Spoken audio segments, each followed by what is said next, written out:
Hello! Welcome to పిన్నితో చెప్పుకోండి. ఈరోజు మనం ఇంకో మంచి కథ చూద్దాం. చివరి వరకు చూడండి.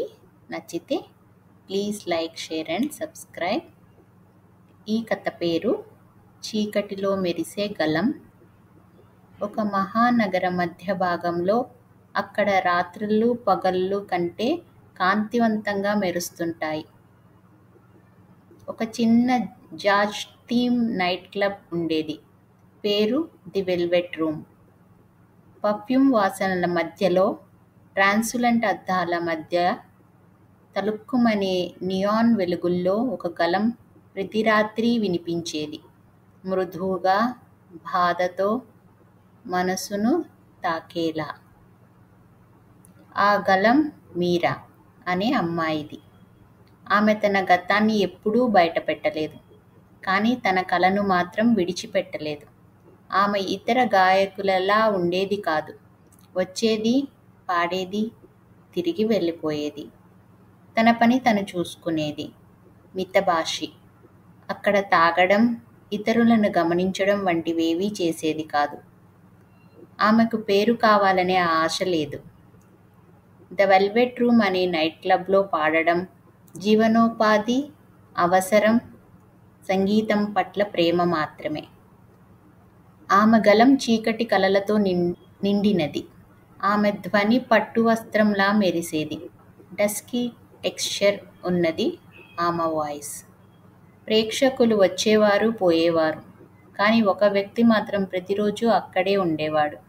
మీరా పాటను బాగా ఎంజాయ్ చేసేవాడు. అతనే రవి. ఈ నైట్ క్లబ్ లైటింగ్ వెనుక చీకటి కూడా దాగి ఉండేది. సీన్ 1. ఒకసారి ఓ మద్యం మత్తులో ఉన్న వ్యక్తి స్టేజ్పై ఉన్న మీరా వైపు బాటిల్ విసిరాడు. ఆమెకు తగల్లేదు, కానీ హెయిర్లైన్ డిస్టెన్స్లో ఆమె పక్కనుంచి వెళ్ళింది. గాజు ముక్కలు చుట్టూ పడ్డా ఆమె పాట ఆపలేదు. స్వరం కంపించిందేమో కానీ ఆగలేదు. ఆమె స్నేహితురాలు రాణికి చేతికి తగిలి రక్తం కారింది. మేకప్ రూమ్లో రాణి చేతి నుంచి కారుతున్న రక్తం నేలపై పారుతుంది. అది చూసిన మీరా కంగారు పడలేదు. మీరా కంట్లో ఒక్క బిందు కన్నీరు కూడా రాలేదు. ఆమె గళం మాత్రం రోజు మళ్ళీ అదే బాధతో మృదువుగా వినిపించింది. సీన్ 2. మరో రాత్రి ఒక కొత్త యువ గాయని, వయసు 18 ఉండొచ్చేమో, క్లబ్కి రాలేదు.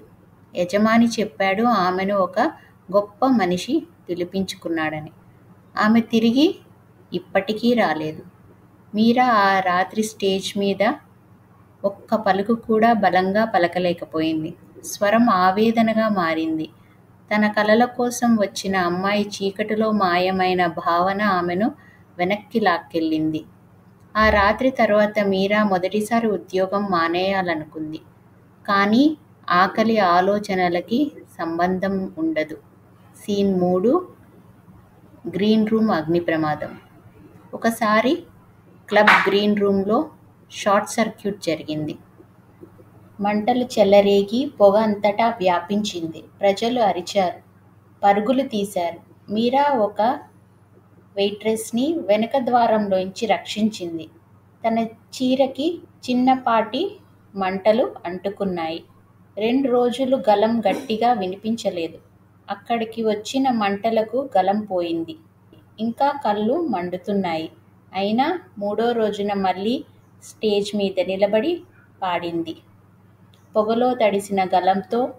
ఎందుకంటే అద్దె కట్టాల్సింది, కుటుంబాన్ని పోషించాల్సింది తనే కాబట్టి. సీన్ 4. ఒక వర్షపు రాత్రి ఆటో కోసం ఎదురుచూస్తున్న మీరా వెనుక ఓ కారు మెల్లగా వచ్చి ఆగింది. కారు విండో నుంచి వ్యక్తి ఆమె ధర అడిగాడు. ఆమెను ఇంకో విధంగా భావించి అడిగాడు. తిరస్కరించిన మీరాని ఆ కారు వెంబడించింది. క్లబ్ బౌన్సర్ పరిగెత్తుకొచ్చి ఆ మోసగాళ్ళని తరిమారు. ఆ రాత్రి మీరా ఇంటికి వెళ్ళలేకపోయింది. స్టోర్ రూమ్లో కూర్చున్న ఆమె చేతులు వణుకుతున్నాయి. అయినా మరుసటి రోజు నైట్ క్లబ్లో అదే గళం ధైర్యంగా వినిపించింది. సీన్ 5 మేనేజర్ వేధింపులు. కొత్త మేనేజర్ వచ్చిన తర్వాత అతను మీరా పట్ల అసభ్యంగా ప్రవర్తించాడు. ప్రముఖ అతిథులను ఎంటర్టైన్ చేస్తే ఎక్కువ వేతనం, ఎక్కువ టైం ఇస్తానన్నాడు. మీరా మౌనంగా తిరస్కరించింది. వారం రోజుల్లో తన పాటలకు సమయం తగ్గించాడు. జీతం ఆలస్యంగా ఇవ్వడం మొదలుపెట్టాడు.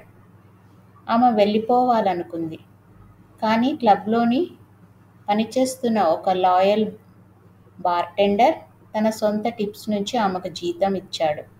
నీ కల చచ్చిపోవద్దు అన్నాడు. తన నిబంధనలతో ఆమె మళ్ళీ మైక్ పట్టుకుంది. ఆ చీకట్లు ఆమెను పాడకుండా చేశాయేమో కానీ ఆపలేవు. ఆమె గళం గట్టిగా మారింది. బాధతో, నిజాయితీతో, గౌరవంతో. రవి నిశ్శబ్దంగా ఆమెను గమనించిన వ్యక్తి. మొదట ఆమె రూపాన్ని కాదు, గళాన్ని ప్రేమించాడు. చిన్న చిన్న నోట్లల్లో పొగడ్తలు రాసి టీకప్ కింద పెట్టేవాడు. ఆమె చిరునవ్వుతో స్వీకరించింది. చిన్న చిన్న నోట్లలో పొగడ్తలు రాసి టీకప్పు కింద పెట్టేవాడు. ఆమె చిరునవ్వుతో స్వీకరించేది. తరువాత వారు చాయ్ కోసం కలవడం ప్రారంభించారు. ప్రేమ నెమ్మదిగా పుట్టింది, నిశ్శబ్దంగా, నిగ్రహంగా. రవి తల్లిదండ్రులకు మీరాను పరిచయం చేయడానికి తీసుకెళ్ళాడు. నైట్ క్లబ్ సింగరా అన్నారు నోరెత్తి. అయితే మీరా సంప్రదాయ చీరలో వినయంగా వెళ్ళి నమస్కరించగా ఆమె మాటలు, ఆలోచనలు, ధరించిన దుస్తులు వాళ్ళ మదిలో మార్పు తీసుకొచ్చాయి. వాళ్ళ ఆలోచన మారింది. వాళ్ళు ఆమెను గౌరవించడం మొదలుపెట్టారు. అంతేకాదు, ఒకరోజు ఒక ప్రముఖ సంగీత దర్శకుడు అరవింద్ వర్మ క్లబ్కి వచ్చాడు. చాలా విసుగ్గా ఉన్నాడు ఆ రోజు. అతను మీరా పాడిన గజల్ విన్నాడు. ఆ గళం వినగానే విసిగిపోయిన తనకు ప్రశాంతంగా అనిపించింది. అతను ఆశ్చర్యపోయాడు. సినిమాలో పాట పాడగలవా అని అడిగాడు. మీరా మొదట నమ్మలేదు. పరిచయాలు లేని, మద్దతు లేని, ఒంటరిగా ఉన్న వాళ్లకు సినిమా రంగం ఊరుకోదు.